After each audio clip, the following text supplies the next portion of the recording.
Liesse populaire, accueil enthousiaste et festif. Le mot d'ordre était une satisfaction partagée. Le Niani s'est mobilisé comme un seul homme pour donner une forte tonalité à cette visite des partenaires de la Banque africaine de développement. Les pistes communautaires réalisées ont été appréciées dans leur démarche.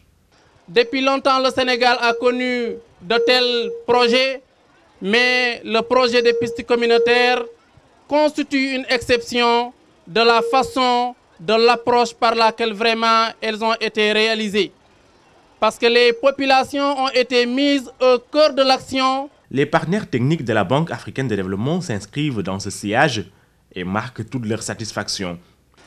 Nous confirmons notre accompagnement au gouvernement du Sénégal dans son plan de Sénégal émergent et nous continuerons à appuyer les populations sur tout le territoire sénégalais par la mise en place des pistes, par la mise en place des infrastructures d'accompagnement. 44 km d'un montant de 860 millions de francs CFA, polarisant 26 villages et touchant 15 414 habitants, ont facilité l'accès aux services sociaux de base. La politique de l'État dans ses bienfaits a été revisitée par le secrétaire exécutif du PNDL. Mamadou Thiaw valorise le sens de l'intercommunalité et insiste sur la nécessité de l'entretien des ouvrages. Tout ça, c'est pour vous dire que vous faites partie des localités qui sont aujourd'hui désenclavées par le programme de son Excellence le Président Macky Sall, à savoir le PSE.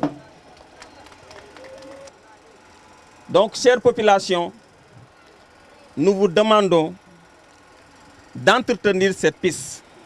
L'acte 3 de la décentralisation doit contribuer à l'atteinte du PSE qui lui sert de cadre de référence.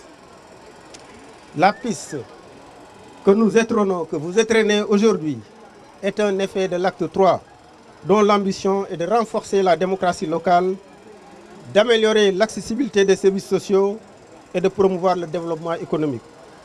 Le projet Piste communautaire, à travers cet acte, vient de démontrer que le clivage urbain-rural s'efface progressivement, conformément aux orientations du chef de l'État en faveur des populations rurales, un bel exemple de coproduction à dupliquer partout au Sénégal.